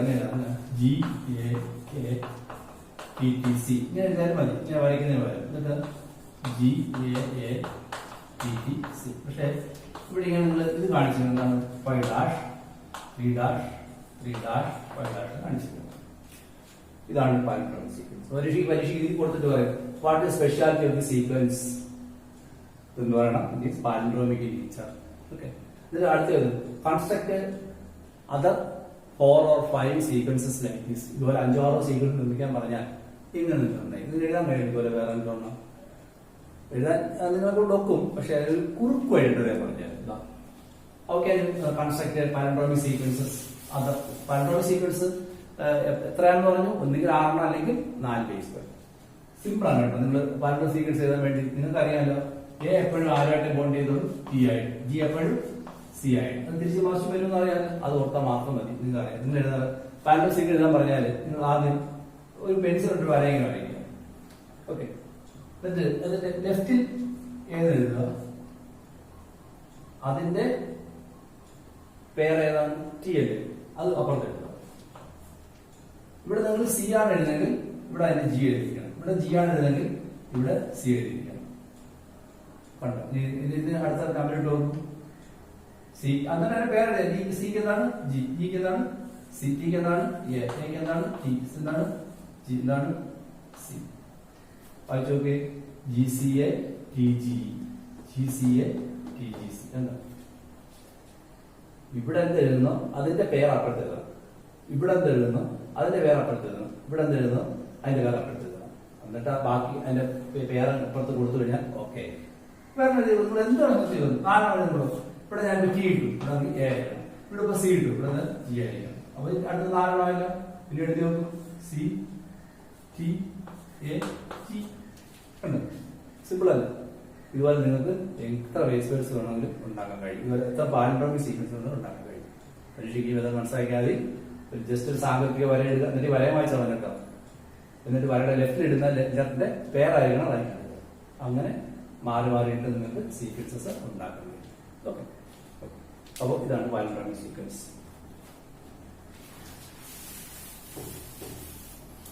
ഇനി പറഞ്ഞ കാര്യങ്ങൾ ഞാൻ വീണ്ടും പറയുന്നില്ല. നിങ്ങൾക്ക് വീണ്ടും കാണാൻ ഇതൊക്കെ പഠിച്ചോ. ഇനി ഈ റെസ്ട്രിക്ഷൻ എന്റെ ന്യൂക്ലിയസ് എൻസൈം എന്താണെന്ന് ഞാൻ പറഞ്ഞു. എന്താണ് റെസ്ട്രിക്ഷൻ എന്ന് വാക്ക് ഉപയോഗിച്ചെന്ന് പറയാം. റെസ്ട്രിക്ഷൻ എന്ന് വെച്ച് കഴിഞ്ഞാൽ നിരോധിച്ചിരിക്കുന്ന അർത്ഥം അല്ലേ, എന്ന് വെച്ചാൽ ചിലർക്ക് മാത്രം. ഫോർ എക്സാമ്പിൾ ഇപ്പോൾ ഒരു ആശുപത്രി പോവുകയാണെങ്കിൽ ഇപ്പം എല്ലാ വാർഡിലും നിങ്ങൾക്ക് ആരോഗ്യം കിടക്കാം അല്ലേ. എന്നിട്ട് പ്രസവ വാർഡിനോട് റെസ്ട്രിക്റ്റഡ് വാർഡ് നിരോധിച്ചു. എന്ന് വെച്ചാൽ എന്ത്? എൻട്രി റെസ്ട്രിക്റ്റഡ് നിരോധിച്ചു. എന്ന് വെച്ചാൽ പ്രവേശനം പാടില്ല. എന്ന് വെച്ചാൽ ആർക്കും പാടില്ല എന്നാണ് അർത്ഥം. പ്രവേശനം പാടില്ല എന്ന് വെച്ചാൽ പ്രസവ വാർഡിൽ ആരും കയറിക്കൂടെ. അവിടെ ഡോക്ടർ കയറണം, നഴ്സുമാർ കയറണം, ഗർഭിണികൾ കയറണം അല്ലേ, അവർക്ക് കയറണം. അതുപോലെയാണ് ഇവിടെ എല്ലാവർക്കും ഇത് കട്ട് ചെയ്യാനൊക്കെ കയറും. ചില പ്രത്യേക സ്ഥലത്ത് മാത്രമേ കട്ട് ചെയ്യാം. ആ അർത്ഥത്തിലാണ് റെസ്ട്രിക്ഷൻ എന്ന വാക്ക് അവിടെ ഉപയോഗിച്ചിട്ടുള്ളത്. മനസ്സിലായാലോ? ഉറപ്പാണ്. അപ്പോ ഈ റെസ്ട്രിക്ഷൻ എന്ന നോട്ടീസ് ഇന്ന് 900 റെസ്ട്രിക്ഷൻസ് കണ്ടുപിടിക്കപ്പെട്ടു. ഏകദേശം 230ഓളം ബാക്ടീരിയയിൽ നിന്നും 900ഓളം റെസ്ട്രിക്ഷൻ എൻസൈംസ് കണ്ടുപിടിച്ചിട്ടുണ്ട്. ഓക്കെ. ഇനി ആദ്യം കണ്ടുപിടിച്ച റെസ്ട്രിക്ഷൻ എൻസൈമിന്റെ പേരെന്തായിരുന്നു? HindII എന്നായിരുന്നു. The first discovered restriction endonuclease enzyme was named as HindII. HindII എന്നായിരുന്നു ആദ്യത്തെ റെസ്ട്രിക്ഷൻ endonuclease പേര്. പിന്നെ അത് കഴിഞ്ഞ് അങ്ങോട്ട് എൻസൈമുകൾ ഒരുപാട് സയൻസിൽ കണ്ടുപിടിച്ചു. ഇന്ന് എത്രത്തോളം 900ഓളം റെസ്ട്രിക്ഷൻ endonuclease കണ്ടുപിടിച്ചിട്ടുണ്ട്. എത്ര ബാക്ടീരിയ? 230 സ്ട്രെയിൻ ഓഫ് ബാക്ടീരിയയിൽ നിന്നും. അതിന്റെ അർത്ഥം ഒരു ബാക്ടീരിയ ഒരു എൻസൈം ആണോ? അല്ല. 900 എൻസൈം കണ്ടുപിടിച്ച് 230 ബാക്ടീരിയ ആണെങ്കിൽ ഒരു ബാക്ടീരിയ ഏകദേശം 3-4 എണ്ണം വരെ കണ്ടുപിടിച്ചിട്ടുണ്ട് അല്ലേ. ഓക്കെ. ഈ ആദ്യം കണ്ടുപിടിച്ച എൻസൈമിന്റെ പേര് എന്താ പറഞ്ഞു? HindII. പരീക്ഷ ചോദിക്കും. HindII is the first enzyme discovered. Which enzyme? Restriction exonuclease ആണോ endonuclease ആണോ? Restriction endonuclease enzyme. ഈ ഇത്രയും എൻസൈം കണ്ടുപിടിച്ച് കഴിയുമ്പോൾ ഒരു പ്രശ്നം വന്നു. ഇപ്പൊ ഒരെണ്ണ ഉണ്ടെങ്കിൽ പേര് കൊടുത്തില്ലെങ്കിലും കുഴപ്പമില്ല അല്ലെ. ഇപ്പൊ നിങ്ങളുടെ ഒരാൾക്ക് ഒരച്ഛനമ്മയ്ക്കും ഒരു കുട്ടിയുണ്ടെങ്കിൽ അവർ ആദ്യം പേരൊന്നും ഇട്ടില്ലെങ്കിലും കുഴപ്പമില്ല. പക്ഷെ 10 കുട്ടികളുണ്ടാകുമ്പോൾ തിരിച്ചറിയാൻ വേണ്ടി എന്ത് കൊടുക്കണം? പേര് കൊടുക്കണ്ടേ. അതുപോലെ ഈ എൻസൈമുകൾ 10 എൻസൈം കണ്ടുപിടിച്ചപ്പോഴത്തേക്ക് ഒരു പ്രശ്നം വന്നു. എന്താണ്? ഇവയെല്ലാം തിരിച്ചറിയാൻ വേണ്ടി പേര് കൊടുക്കണം എന്നുള്ളൊരു നിയമമുണ്ട്. മനസ്സിലായാലോ? അങ്ങനെ നെയിമിംഗ് ഓഫ് ദ എൻസൈം വരികയാണ്. അപ്പം അടുത്ത ഖണ്ഡിക നാം പഠിക്കുന്നത് naming of restriction endonuclease enzyme. ഇതെല്ലാം മനസ്സിലായല്ലോ, എല്ലാം ശരിക്കും മനസ്സിലാക്കി പഠിച്ചോ. So next one is naming of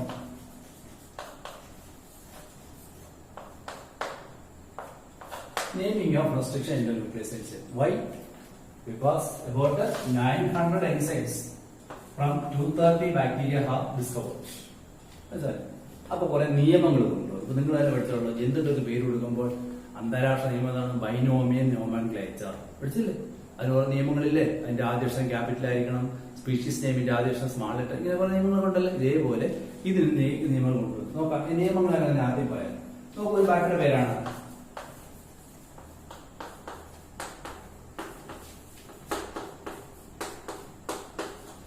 എസ്കെരീഷ്യ coli RY13 എന്നൊരു ബാക്ടീരിയയാണ്. എസ്കെരീഷ്യ കോളൈ RY13. നേരത്തെ എസ്കെരീഷ്യ കോളയെ കുറിച്ച് നമ്മൾ പറഞ്ഞിട്ടുള്ളതാണ്. ഇതൊന്നും ഉണ്ടാക്കിയെടുത്ത എൻസൈമിന്റെ പേരാണ് ICOR1. ഇതിന്ന് കണ്ടുപിടിച്ച എൻസൈമിന്റെ പേരാണ് ICOR1. Okay. So what is A condition for name? ഏത് ബാക്ടീരിയാണോ കണ്ടുപിടിച്ചത് അതിന്റെ ജീനസ് നെയിമിന്റെ ആദ്യ അക്ഷരം എടുക്കുക. ഏത് ബാക്ടീരിയയാണ് കണ്ടുപിടിച്ചത് അതിന്റെ സ്പീഷീസ് നെയിമിന്റെ 1-2 അക്ഷരങ്ങൾ എടുക്കുക. അടുത്തതിന്റെ സ്ട്രെയിൻ റഫ് ആണോ സ്മൂത്ത് ആണോ അത് എടുക്കുക.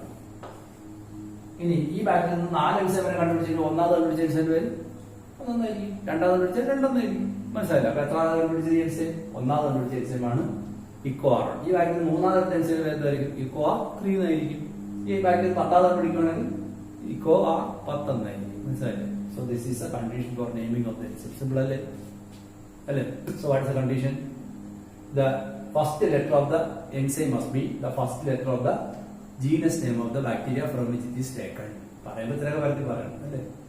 First letter of the enzyme will be the first letter of the genus name of the bacteria from which it is taken. കാരണം റെസ്ട്രിക്ഷൻ എൻഡോന്യൂക്ലിയസ് എൻസൈം ബാക്ടീരിയയിൽ നിന്ന് എടുക്കത്തുള്ളൂ. അതുകൂടെ പറയാം. എന്തുകൊണ്ടാണ് ഈ ബാക്ടീരിയകൾക്കൊക്കെ ഈ റെസ്ട്രിക്ഷൻ എൻഡോന്യൂക്ലിയസും DNA മുറിക്കുന്ന ഡിഫൻസ് മെക്കാനിസം ഉണ്ട്? മനുഷ്യ ശരീരത്തിൽ ഇത് കിട്ടത്തില്ല. ഇല്ല. കാരണം നമുക്ക് വേറെ ഡിഫൻസ് മെക്കാനിസം. നമ്മുടെ ശരീരത്തിൽ ബാക്ടീരിയ എടുത്തു കഴിഞ്ഞാൽ നമ്മുടെ WBC അല്ലെ, അതുപോലെ നമ്മുടെ ശരീരത്തിൽ ആന്റിജനുകൾ ഉണ്ടാവും, അല്ല ആന്റിബോഡീസ് ഉണ്ടാവും. ഇതൊന്നും ഈ ബാക്ടീരിയ ഇല്ലാത്തതുകൊണ്ട് ബാക്ടീരിയ ഇത്തരത്തിലുള്ള ഡിഫൻസ് മെക്കാനിസമേ ഉള്ളൂ. അതുകൊണ്ട് ഇത് ബാക്ടീരിയ മാത്രമേ എൻസൈം ഉണ്ടാകത്തുള്ളൂ. നമുക്ക് അതിന്റെ ആവശ്യമില്ല. മനുഷ്യത്തിൽ വന്യജീവി ബാക്ടീരിയോ അല്ലെങ്കിൽ വൈറസോ ഉണ്ടെന്ന് കഴിഞ്ഞാൽ നമുക്ക് WBC ഉണ്ട്, അതുപോലെ ആന്റിബോഡി ഒക്കെ ഉണ്ടാക്കാനുള്ള കഴിവുകളുണ്ട്. ഈ എൻസൈമിന്റെ ആവശ്യം നമ്മളെ പോലുള്ള യൂക്കാരിയോട്ടൊന്നുമില്ല. So this enzyme is produced only by prokaryotes like these bacteria. മനസ്സിലായല്ലോ? അപ്പോൾ what is the first condition of the enzyme? The first letter of the enzyme must be the first letter of the genus name of the bacteria from which it is taken. അടുത്ത രണ്ട്, the second and third letter of the enzyme must be the first and second letter of the species name of the bacteria. പറയുമ്പോൾ ഇങ്ങനെയൊക്കെ പറയണമല്ലോ. ഇപ്പൊ നിങ്ങളടുത്ത് ചോദിക്കുകയാണ്, ഇതെന്തൊരു ക്യാപിറ്റലായി ഇതെന്ത് സ്മാളായി? സിമ്പിൾ. ബാക്കിയുടെ പേരിന്റെ ജീനസ് നെയിമിന് ഒന്നാമത്തെ ക്യാപിറ്റൽ ആയിരിക്കണം എന്നല്ല നിയമം. സ്പീഷീസ് നെയിമിന്റെ അക്ഷരങ്ങളെല്ലാം സ്മാൾ ആയിരിക്കണം എന്നല്ല നിയമം. സ്വാഭാവികമായിട്ട് രണ്ടും എന്തായിരിക്കും? സ്മാൾ ആയിരിക്കും. So R is a strain of the bacteria. Strain എന്ന് വെച്ചാൽ റഫ്, സ്മൂത്ത്, ഇങ്ങനെ ഒരുപാടുണ്ട്. അതാണ് റഫ്. ഇനി last digit, last Roman letter indicate the order of separation of the enzyme from the bacteria. അല്ലെ? Order of separation. Bacteria enzyme വേർതിരിച്ചെടുത്തതിന്റെ order, ഒന്നാമത് ഉണ്ടാക്കിയ 1, രണ്ടാമത് 2. എങ്ങനെ കൊടുക്കണം? 1, 2 എന്നുള്ള ഇംഗ്ലീഷ് ലെറ്റർ അല്ല, ബൈ ദ റോമൻ ലെറ്റർ 1, 2 എന്നുള്ള അടിച്ചിട്ട് കൊടുക്കണം. So this is A condition for the enzyme. Simple അല്ലേ? പക്ഷേ ചോദിക്കും എൻസൈം ഏതാണ്, അതിന്റെ പേര് കൊടുത്ത കണ്ടീഷൻ എന്താണ് ചോദിക്കും. ചിലപ്പോൾ എടുത്തായിരിക്കും what will be the third letter of the enzyme. Third letter will be second letter of the genus species name of the organism.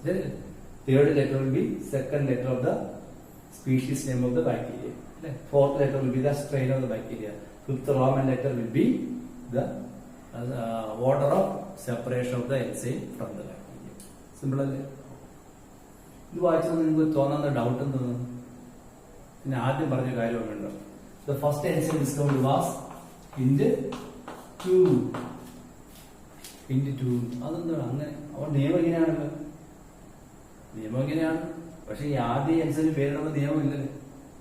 നിയമം പിന്നീട് ഉണ്ടോന്നല്ലേ? ഈ മൊബൈൽ ഫോണൊക്കെ ഉപയോഗിക്കുമ്പോൾ അത് ഇങ്ങനെയൊക്കെ ഉപയോഗിക്കാവോ, മറ്റുള്ള ഫോട്ടോ എടുക്കാൻ പാടില്ല എന്നൊക്കെ നിയമങ്ങൾ പുരാണത്തിനകത്ത് വല്ലതും ഉണ്ടോ? മഹാഭാരതത്തിനുണ്ടോ? മൊബൈൽ ഫോൺ ഉപയോഗിക്കുമ്പോൾ പാലിക്കേണ്ട നിയമങ്ങൾ മഹാഭാരതത്തിലുണ്ടോ? ഇല്ല. എന്തുകൊണ്ടാണ്? അത് മൊബൈൽ ഫോണില്ല. അപ്പൊ അത് കണ്ടുപിടിച്ച ശേഷമല്ലേ നിയമങ്ങൾ വരത്തുള്ളൂ. അതുപോലെ ആദ്യം എൻസൈം കണ്ടപ്പോൾ ഇളമ പേരിട്ടു, പിന്നീടാണ് നിയമങ്ങൾ വന്നത്. പക്ഷെ അതുകൊണ്ട് ആദ്യം പേര് മാറ്റേണ്ടതല്ലോ. അതുകൊണ്ടാണ് അതൊക്കെ പരീക്ഷ ചോദ്യത്തിൽ എത്തുന്നുണ്ട്. ഫസ്റ്റ് എൻസൈന്റെ പേരെന്താണ്, പിന്നെ നിയമങ്ങൾ എന്താണ്. നിയമം ഇങ്ങനെയാണ്, പക്ഷെ പേര് ഇതാണ്. മനസ്സിലായല്ലോ. അപ്പൊ ഹിൻഡ് 2 എന്നുള്ള എൻസൈം എടുത്തുള്ള ബാക്ടീരിയയുടെ പേരുള്ള ഹീമോഫിലസ് ഇൻഫ്ലുവൻസ് എന്ന ബാക്ടീരിയയുടെ പേര് പഠിക്കാനില്ല. Haemophilus influenza. പിന്നെ ഈ ടൈപ്പ് 2 എന്നുണ്ട് കേട്ടോ. അതെന്താ ഞാൻ നേരത്തെ പറയാം. അത് ഞാൻ ഈ പറയാം. ടൈപ്പ് 2 ടൈപ്പ് 1 ആക്ച്വലി ടൈപ്പ് 2 ആയതുകൊണ്ടാണ് ഇങ്ങനെ 2 കൊടുത്തത്, അല്ലാതെ രണ്ടാമത് എടുത്തോണ്ടല്ല. ടൈപ്പ് 2 നന്നാ നിയമം ഇല്ലായിരുന്നു, അതുകൊണ്ട് ഇങ്ങനെ കൊടുത്താൽ. അപ്പൊ ഇങ്ങനെയൊക്കെയാണ് ഹീമോഫിലസ് ഇൻഫ്ലുവൻസ ഹിൻഡ്. പിന്നെ ഹീമോഫിലസ് ഇൻഫ്ലുവൻസ ഡി, അതാണ് എന്റെ സ്റ്റൈൽ.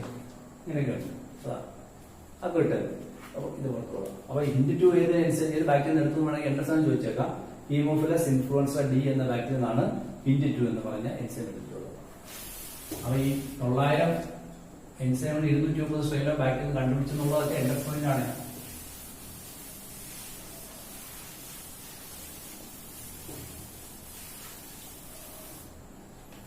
ഇനി പഠനം നടക്കണം. ഇതുകൊണ്ട് പഠനങ്ങൾ അവസാനിക്കുന്നില്ല, വീണ്ടും പഠനം നടക്കണം. 1960 ആദ്യ എൻസൈം 1968 എൻസൈം റെക്കഗ്നൈസ് സീക്വൻസ് കണ്ടുപിടിച്ചിട്ട് അത് കട്ട് ചെയ്യുന്നൊക്കെ മനസ്സിലാക്കിയത്. പാലിഡ്രോമിക് സീക്വൻസ് എന്ന് നമ്മൾ പഠിച്ചു കഴിഞ്ഞു. ഈ പാലിഡ്രോമിക് സീക്വൻസ് വെച്ച് കട്ട് ചെയ്യുമ്പോൾ തന്നെ ചില പ്രത്യേകത വീണ്ടും കാണിക്കും. അതിനെ കുറിച്ച് പറയാം. നോക്കൂ, ഇതൊരു DNA. നമ്മളെപ്പോഴും ഡബിൾ സ്റ്റാൻഡ് ആയിട്ടാണ് വരയ്ക്കുന്നത്.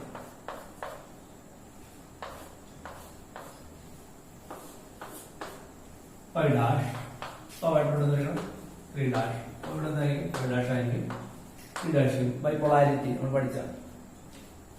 അപ്പോ ഞാനിവിടെ എഴുതാണ് GAA ATC GA, സ്വാഭാവികമായിട്ട് TC GAA.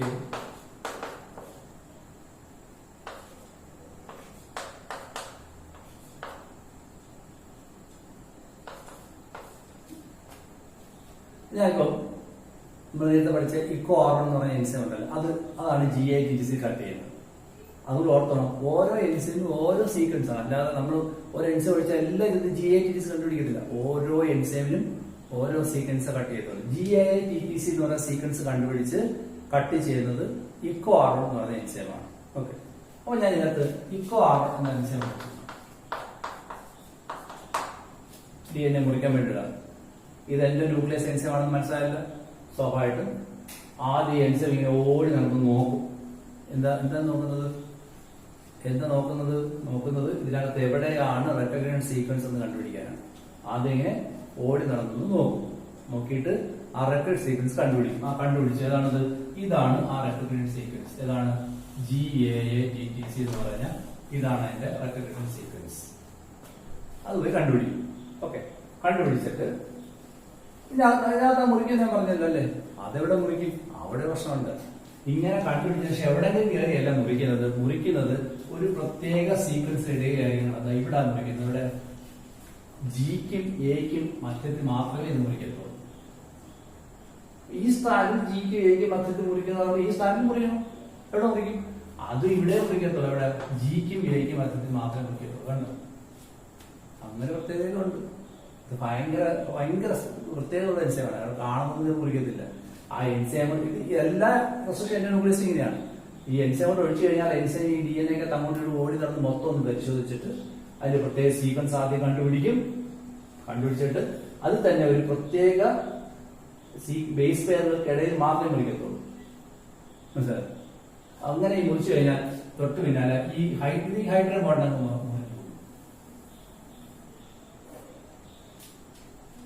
അന്ന് ഇങ്ങനെ മുറിഞ്ഞതിന് ശേഷം ഇങ്ങനെ മുറിഞ്ഞ് ഹൈഡ്രജൻ ബോണ്ട് മുറിയുമ്പോഴത്തേക്കും ഈ DNA 2 കഷ്ണമായില്ല. അപ്പൊ ഈ എൻസൈം എന്തുകൊണ്ടാണ് ഇവിടെ മുറിക്കാത്തത് ഞാൻ ചോദിക്കും. ഇവിടെ മുറിക്കൂ. ഈ കാർബൺ ഒഴിച്ചാൽ ഇവിടെ കട്ട് ചെയ്യുമോ? ഇല്ല. കാര്യം എന്താ? ഇത് GAATTCക്ക് അകത്തുള്ള GA അല്ല. GAATTCക്ക് അകത്തുള്ള GAക്ക് അത് മാത്രം മുറിക്കത്തുള്ളൂ, അല്ലാതെ ഇവിടെ മുറിക്കത്തില്ല. മനസ്സിലായി? അങ്ങനെ മുറിച്ചു കഴിഞ്ഞാൽ ഇനി ഇത് മുറിഞ്ഞ് മാറിയതായിട്ട് സങ്കല്പിച്ചോ. ഈ DNA എങ്ങനെ ഇരിക്കും നോക്കാം. മുറിച്ച് മാറ്റിയാൽ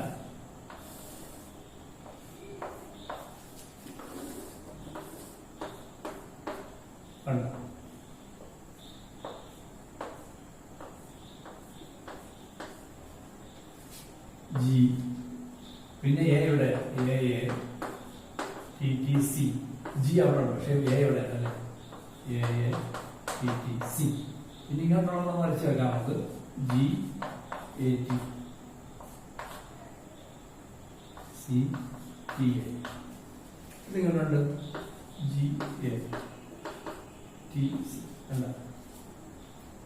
മുറിഞ്ഞ. അപ്പൊ ഇവിടെ എന്താ ഞാൻ കാണുന്നത്? അതായത് ഞാൻ ഒന്ന് മനസ്സിലാക്കണം, വളരെ സിമ്പിളാണ് പക്ഷെ വളരെ പവർഫുള്ളായിട്ട് മനസ്സിലാക്കണം. ഞാൻ ഇക്കോ കാർബൺ എന്ന് പറയുന്ന എൻസൈം ഒഴിച്ചാൽ എൻസൈം ആദ്യം DNA-ക്കകത്ത് ഓടി എടുത്തിട്ട് റെക്കഡ് സീക്വൻസ് കണ്ടുപിടിക്കും. ഇതാണ് റെക്കഡ് സീക്വൻസ്. പ്രത്യേകത പാലിൻഡ്രോമിക്, GATTC. ഇക്കോ കാർബണിന്റെ സീക്വൻസ് ഇത് തന്നെയാണ്. അങ്ങനെ കണ്ടുപിടിച്ച് ഇതിൽ തന്നെ എവിടെ നിന്ന് കട്ട് ചെയ്യത്തില്ല, പ്രത്യേക വേസ് ഇടയ്ക്ക് മാത്രമേ കട്ട് ചെയ്യത്തുള്ളൂ. ജിക്ക് എയ്ക്ക് ഇടയ്ക്ക് മറ്റത്തല്ല കട്ട് ചെയ്യുന്നത്, മറ്റത്തോട്ട് മാറിയിട്ട് അല്ലേ. ഇപ്പൊ ടിക്ക് എയ്ക്ക് ഇടയ്ക്ക് കട്ട് ചെയ്തിരുന്നെങ്കിൽ ഇവിടെ ആയിരുന്നു അല്ലേ, ഇവിടെ വന്നു ഇങ്ങനെയാണ്. പക്ഷെ അങ്ങനെ കട്ട് ചെയ്തിട്ട് ഇത് മധ്യത്ത് ഇവിടെ വന്നാൽ ഇതാണ് മധ്യം. ഈ സീക്വൻസിന്റെ മധ്യം ഇതാണ്. മധ്യത്തു നിന്ന് അല്പം മാറി രണ്ട് പ്രത്യേക സീക്വൻസിനെ കട്ട് ചെയ്യുന്നത് കൊണ്ട് ആ കട്ട് എൻഡിൽ ഇങ്ങനെയായിരിക്കും. കട്ട് എൻഡ് എപ്പോഴും ഇങ്ങനെയായിരിക്കും. എങ്ങനെയാണെന്നല്ലേ പറയാം. സപ്പോസ് ഈ ജിക്ക് എയ്ക്ക് കട്ട് ചെയ്ത് ഇവിടെ അല്ല കട്ട് ചെയ്ത് ഇവിടെ കട്ട് ചെയ്തത്, ഇതാണ് ഇവിടെ GA ഇവിടെ അല്ലെ. അങ്ങനെ കട്ട് ചെയ്യുന്നത് കട്ട് എൻഡിൽ എന്ത് കാണപ്പെടുന്നത്? ഒരു സിംഗിൾ സ്റ്റാൻഡ് DNA ഇങ്ങനെ തൂങ്ങി കിടക്കും. ഒരു സിംഗിൾ സ്റ്റാൻഡ് DNA ഇവിടെയും കാണും ഇവിടെയും കാണും. മാത്രമല്ല ഇവിടെയുള്ള ഹൈഡ്രജൻ ബോണ്ടിന്റെ കൗണ്ടർ പാർട്ട് ഇല്ല, കട്ട് കൗണ്ടർ പാർട്ടാണ്. ഇതാണ് മൊത്തം ഹൈഡ്രജൻ ബോണ്ട്.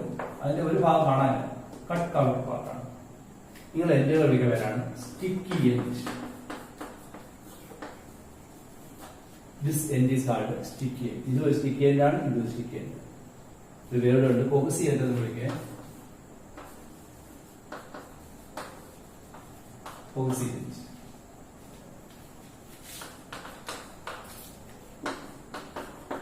അപ്പൊ നിങ്ങൾക്ക് വാട്ട് ഇസ് സ്റ്റിക്കി എൻഡ്?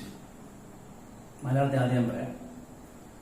ഒരു റെസ്ട്രിക്ഷൻ ന്യൂക്ലിയസ് എൻസൈം DNA-ക്കകത്ത് വിളിച്ചാൽ ആ എൻസൈം DNA-യിലുള്ള ഒരു റെക്കഡ് സീക്വൻസ് കണ്ടുപിടിക്കുകയും ആ സീക്വൻസിനകത്ത് പാലിൻഡ്രോമിക് സീക്വൻസിന്റെ മധ്യത്തിൽ നിന്നും അല്പം മാറി ഒരു രണ്ട് പ്രത്യേക സീക്വൻസിൽക്കിടയിൽ കട്ട് ചെയ്യുന്നത് കൊണ്ട്, മധ്യത്തിൽ നിന്നും അല്പം മാറി രണ്ട് പ്രത്യേക ബേസുകൾക്കിടയിൽ തന്നെ കട്ട് ചെയ്യുന്നത് കൊണ്ട് കട്ട് ചെയ്ത ഭാഗത്ത് ഒരു സിംഗിൾ സ്റ്റാൻഡ് DNA തൂങ്ങിക്കിടക്കുകയും അല്ലെങ്കിൽ നീണ്ടു കിടക്കുകയും അതിലുള്ള ഹൈഡ്രജൻ ബോണ്ടിന്റെ കൗണ്ടർ പാർട്ട് കട്ട് ചെയ്ത് കാണുകയും നഷ്ടപ്പെട്ടിരിക്കുകയും ചെയ്യും. കൗണ്ടർ പാർട്ട് എന്ന് വെച്ചാൽ ഒരു ഭാര്യ ഭർത്താവ് കൗണ്ടർ പാർട്ടാണ്. ഭർത്താവ് മരിച്ചു പോയി കഴിഞ്ഞാൽ we can say that she has lost his counter part അല്ലെങ്കിൽ she has lost her counter part എന്ന് പറഞ്ഞില്ലേ. അതുപോലെയാണ് ഈ ബേസ് പെയറിനകത്ത് ഒരു ബേസ് ഇല്ല, അങ്ങനെയുള്ള ഒരു കർഷകനെ കാണാൻ കഴിയും. അങ്ങനെയുള്ള എനിക്ക് സ്റ്റിക്കി എൻഡ്. മലയാളം മനസ്സിലായാലും ഒന്നുകൂടെ മലയാളത്തിൽ പറഞ്ഞ ഇംഗ്ലീഷ് പറയാം. ഒരു റെസ്ട്രിക്ഷൻ ന്യൂക്ലിയസ് എൻസൈം ഒരു DNA-യിൽ ഒഴിച്ചാൽ അതിന് പ്രത്യേക സീക്വൻസ് കണ്ടുപിടിക്കുന്നു. ആ സീക്വൻസ് പേരാണ് റെക്കഡ് സീക്വൻസ്. അടുത്ത പോയിന്റ്, ആ സീക്വൻസ് പാലിൻഡ്രോമിക് ആയിരിക്കും.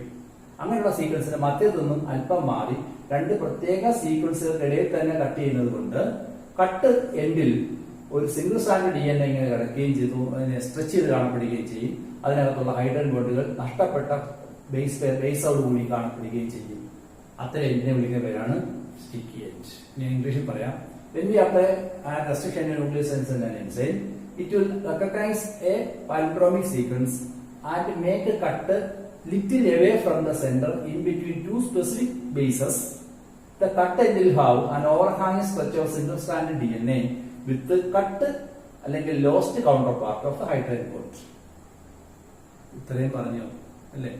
ഞാൻ അതിന്റെ ഒരു ചെറിയ ഒരു പിന്നെ ഇത് ഞാൻ ഇട്ട് കാണിക്കുന്നുണ്ട്. അതുപോലെ ഞാനൊരു പ്രിന്റഡ് മെറ്റീരിയൽ അടിച്ച് പ്രിന്റ് ചെയ്തിട്ടുള്ള ഭാഗം കാണിക്കുന്നത് അതുപോലെ കാണാൻ പഠിച്ചോ. സ്റ്റിക്ക് ചെയ്യുന്നത് എന്താണ്? അതായത് when we apply a restriction endonuclease enzyme in a DNA, it will recognize a sequence which will be palindromic and make cut little away from the center in between two specific bases. The cut end will have an overhanging stretch of single stranded DNA. Overhanging is തൂങ്ങി കിടക്കുന്ന Malayalam. Such a single stranded DNA with the lost or cut counterpart of the hydrogen bond. Such end is called sticky end അഥവാ കോഗസീവ് end. Okay, ഇനി suppose ഇത് ഇവിടെയായിരുന്നു മുറിച്ചിരുന്നെങ്കിൽ ഇങ്ങനെയല്ലേ, tick കഴിക്കാനൊക്കെ മുറിക്കുക ഇവിടെ തന്നെ മുറിയാന്. ടിക്ക് കഴിക്കാൻ മുറിക്കുന്നതെങ്കിൽ ഇപ്പൊ ജിക്ക് ഏക്ക് മുറിക്കുന്നതുകൊണ്ടാണ് ഇങ്ങനെ പറ്റിയത്. സപ്പോസ് ടിക്ക് ഏക്കുവാണെങ്കിൽ മുറിച്ചിരിക്കുന്ന സ്വഭാവം ഉണ്ടായിരുന്നുവെങ്കിൽ ഈ DNA എങ്ങനെ ഇരുന്നെന്ന് അറിയാമോ? ഞാൻ ജസ്റ്റ് പറയുകയാണ്. ഇങ്ങനെ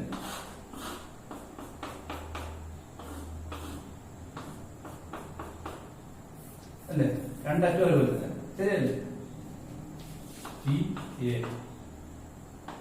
ടി ഇങ്ങനെ ഇരുന്നത് ശരിയല്ലേ? ഇങ്ങനെയാണ് മുറിഞ്ഞെങ്കിൽ അതിനെ വിളിക്കുന്നത് ബ്ലണ്ട് എന്നാണ്. Blunt end.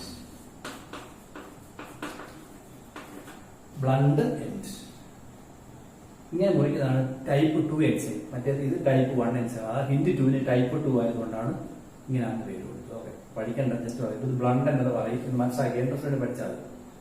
If make at the centre it will be like this. ഇങ്ങനെയുള്ള എൻഡ് നമ്മൾ വിളിക്കുകയാണ് ബ്ലണ്ട് എൻഡ്. ഇതാണ് സ്റ്റിക്കി എൻഡ്. ഓക്കെ, മനസ്സിലായല്ലോ? എന്താണ് സ്റ്റിക്കി എൻഡ് നേട്ടം? ഇത് വരയ്ക്കണം നമ്മൾ. ഇതുപോലെ വരച്ചു വെക്കണം. ഇതുപോലെ വരച്ചു വെക്കണം, കാരണം പിന്നെ മറന്നു. ഇതുപോലെ നിങ്ങൾ വരച്ചോ. ഓക്കെ, സ്റ്റിൽ അടിച്ചിട്ട് വരച്ചോ. ഇനി എന്താണ് ഇങ്ങനെ സ്റ്റിക്ക് ചെയ്ത് നേട്ടം അറിയാമോ? എക്സാമ്പിൾ, അപ്പൊ നിങ്ങൾ വീട്ടിൽ തടി പണിയാൻ വേണ്ടി ഒരു മേസ്ത്രി പണിയാണ്. അപ്പൊ ഒരു കട്ടലൊക്കെ പണിയാൻ വേണ്ടിയിട്ട് മേസ്ത്രിക്ക് ഒരു 5 മീറ്റർ നീളമുള്ള ഒരു തടി വേണം. 5 മീറ്റർ വേണം. അപ്പൊ നിങ്ങൾ പറയാണ് എന്റെ 5 മീറ്റർ നീളമുള്ള തടി ഇല്ല, പകരം വാങ്ങിക്കാണ്, അത് വരച്ചോണല്ലോ. പകരം നിങ്ങൾക്ക് 3 മീറ്റർ നീളമുള്ള 2 കഷ്ണം തരാറുണ്ട്. 3 മീറ്റർ നിങ്ങളുടെ 5 മീറ്റർ ആണ്. മേശയുടെ അത് മതിക്കൊള്ളാം. ആ മേശ അത് കൊണ്ടുവന്നിട്ട് ഒരു തടിക്കകത്ത് ഇങ്ങനെ കട്ടുണ്ടാക്കും, മറ്റേ തടിക്കകത്ത് ഇങ്ങനെ ഒരു കട്ടുണ്ടാക്കും. ഓക്കെ, ഇത് രണ്ടും ചേർത്ത് വെച്ച് ഇങ്ങനെ ചേർത്തങ്ങ് വെക്കുന്നു.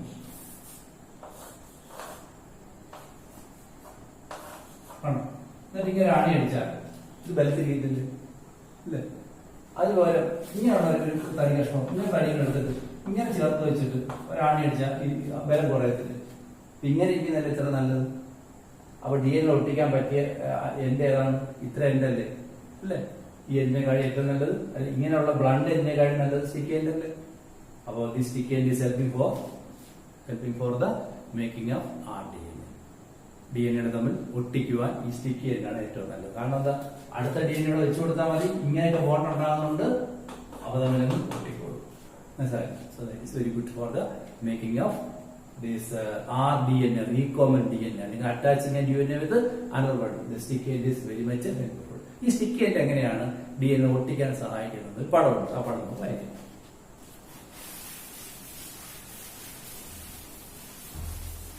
ഞാൻ പടം വരയ്ക്കുന്നുണ്ട്, പുസ്തകത്തിലെ പടം തന്നെയാണത്.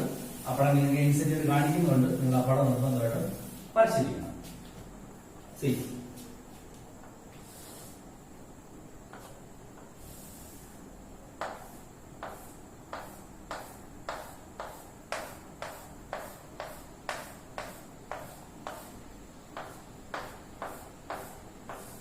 ഇങ്ങനെ പോവാണ്. ഒരു ഭാഗം മാത്രമേ വരച്ചില്ല. നിങ്ങൾ എഴുതാണ് G A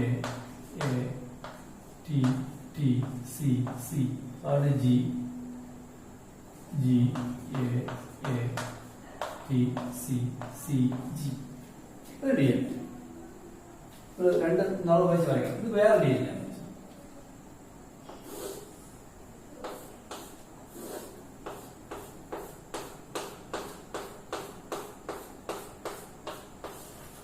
നീളമുള്ള DNA പോയിക്കൊണ്ടിരിക്കുക.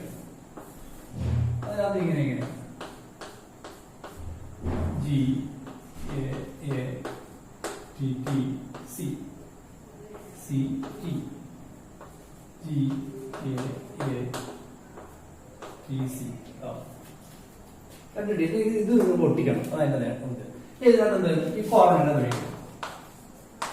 ഇതിനകത്ത് ഇപ്പൊ തന്നെ ഒഴിച്ചു കൊടുക്കണം. എന്നാലും അതേപോലത്തെ കട്ടുണ്ടാക്കും. ഇതിനകത്ത് ഇക്കോർണർ ഒഴിക്കാം, അതേപോലെ തന്നെ അതിനകത്ത് ഇക്കോർണർ ഒഴിക്കണം അല്ലെ? അപ്പൊ സോൾട്ട് എവിടെ കട്ടുണ്ടാവും? ഇവിടെ കട്ടുണ്ടാവും, ഇവിടെ കട്ടുണ്ടാവും, ഇവിടെ GQA കട്ടുണ്ടാവും, ഇവിടെ GQA കട്ടുണ്ടാവും. ശരി, കട്ടന്റെ രീതിയിൽ വരയ്ക്കാം.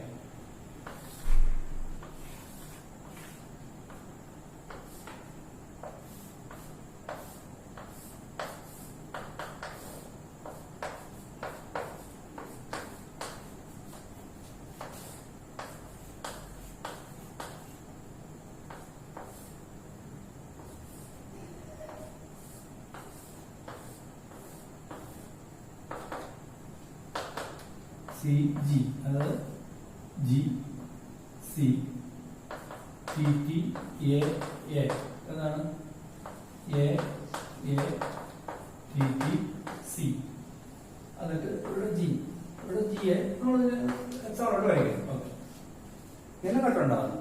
അതിനുണ്ടാകുന്നത് അതുപോലെ രണ്ട് കട്ടം. ഇതിന്റെ കട്ട എങ്ങനെയായിരിക്കും? കട്ടന്റെ ലൈക്ക് ദിസ്.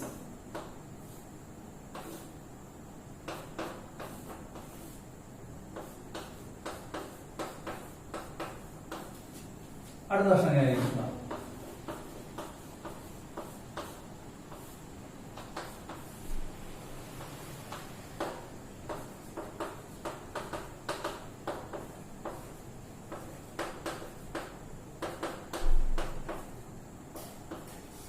ഓക്കെ, ശരിയല്ലേ? ഇനി നമ്മൾ ലിഗേസ് ഒഴിക്കുമ്പോൾ there is A possibility of attaching this. ഇത് തമ്മിലോട്ടാണ് സാധ്യതയുണ്ട് അല്ലേ? ഇതൊന്നും തമ്മിലോട്ടാണ് സാധ്യതയുള്ളത്. ലിഗേസ് ഒഴിച്ചു കൊടുക്കുക. കാരണം ഇങ്ങനെയാണല്ലോ, ഇതിന്റെ ബോണ്ടെല്ലാം കറക്റ്റ് ആണല്ലോ. ഇതും തമ്മിലൊട്ടിക്കൂടെ? അങ്ങനെ സാധ്യത ഉണ്ടല്ലോ.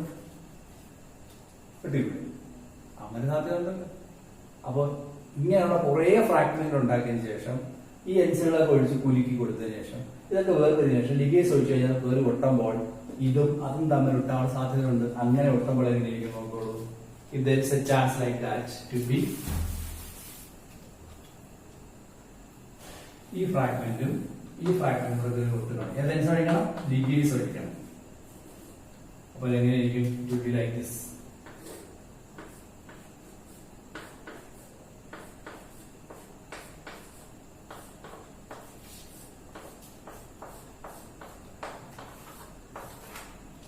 എന്നിട്ട് ആ പ്രശ്നം ഇവിടെ നിർത്തുന്നത് അല്ലേ?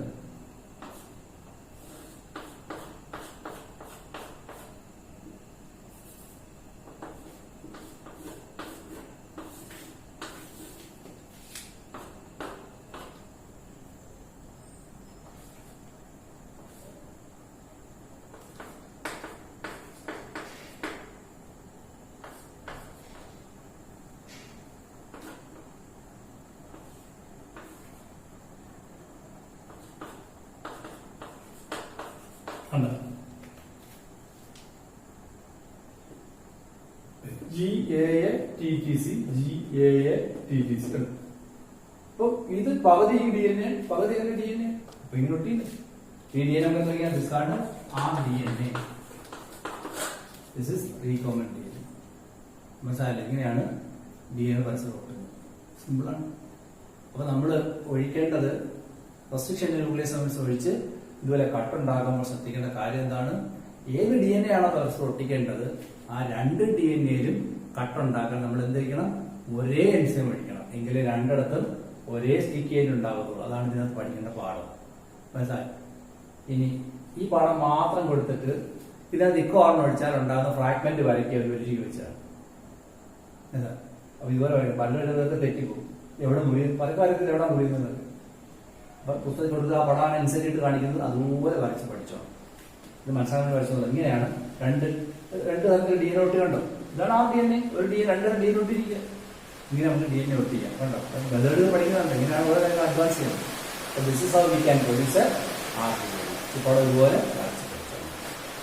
ഞാൻ വീണ്ടും വരയ്ക്കുന്നില്ല, പുസ്തകത്തിലുള്ളതുകൊണ്ട് വരച്ചു. ഇനി ഇതേ മെത്തേഡ് ഉപയോഗിച്ച് നമുക്ക് ഈ ഡബിൾ സ്റ്റാൻഡേർഡ് DNA കഥ പഠിക്കണമല്ലോ. അതും മനസ്സിലാക്കാം.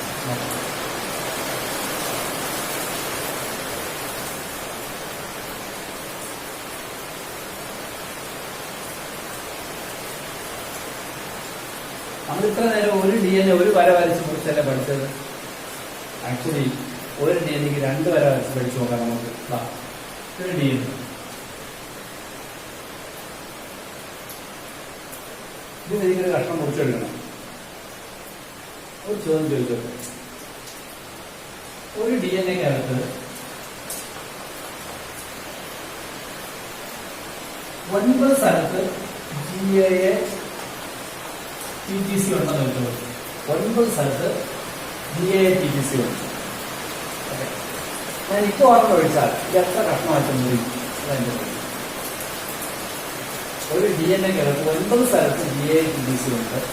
ഇപ്പോൾ ഓർമ്മ ഒഴിച്ചാൽ എത്ര പീസായിട്ട് മുറി? ഒരു GAA-TTC ഉണ്ടെങ്കിൽ 2 മുറിയല്ലോ.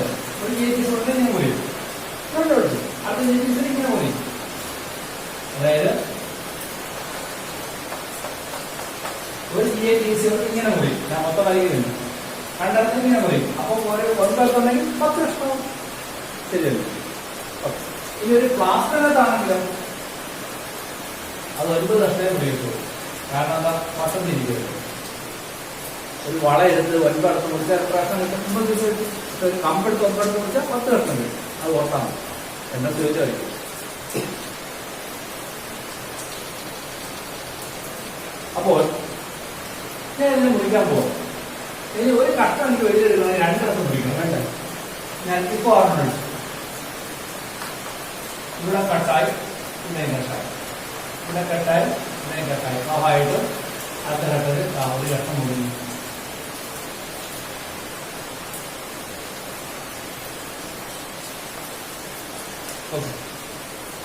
ഒരു ബാക്ടീരിയ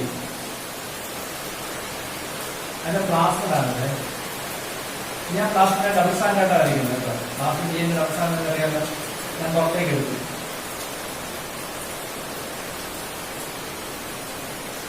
ഡബിൾ സ്റ്റാൻഡാണ് ഈ പടം പുസ്തകത്തിലുണ്ട്, വരയ്ക്കാണെങ്കിൽ പരിസരത്തിലുണ്ട്.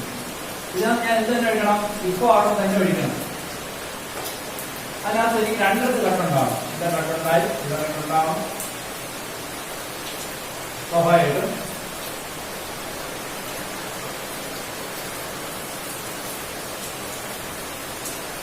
ഒരു കഷ്ണം മാറി കൊടുക്കണ്ട. അവിടെ ഇത് ഒട്ടിക്കഴിഞ്ഞു ഈ കേസ് ഏകദേശം ഈ കേസ് വെച്ച് കൊടുക്കാം. അത് ഞാൻ അടുത്ത ബാക്കിയൊക്കെ വളർത്തുന്നുണ്ട്.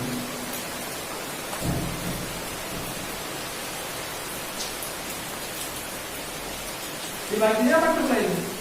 ഓക്കെ, സിമ്പിൾ അല്ലേ? അപ്പോൾ അതങ്ങനെ വെച്ചുകൊണ്ടിരിക്കും. അപ്പൊ ഈ ഒരു പടം ഞാൻ അനുസരിച്ച് കാണിക്കുന്ന പുസ്തകങ്ങളാണ് ഇതിലൂടെ മനസ്സിലാക്കുന്നത്. അപ്പൊ നേരത്തെ എത്ര നേരം പഠിച്ച ഒറ്റ സ്ഥാനമാണ്, ഇവിടെ 2 സ്ഥാനമാണ്. ഇപ്പൊ 2 കട്ട് ചെയ്ത് വർഷം ഇങ്ങനെ ഈ ഫിഗർ നിങ്ങൾ മനസ്സിലാക്കി ഏകദേശം ഒരു ഐഡിയ കിട്ടിയിട്ടുണ്ടാവുമല്ലോ. ഒരുപാടുണ്ട് പഠിക്കാൻ. നമുക്ക് അടുത്ത ക്ലാസ്സിൽ തുടർച്ചയായിട്ട്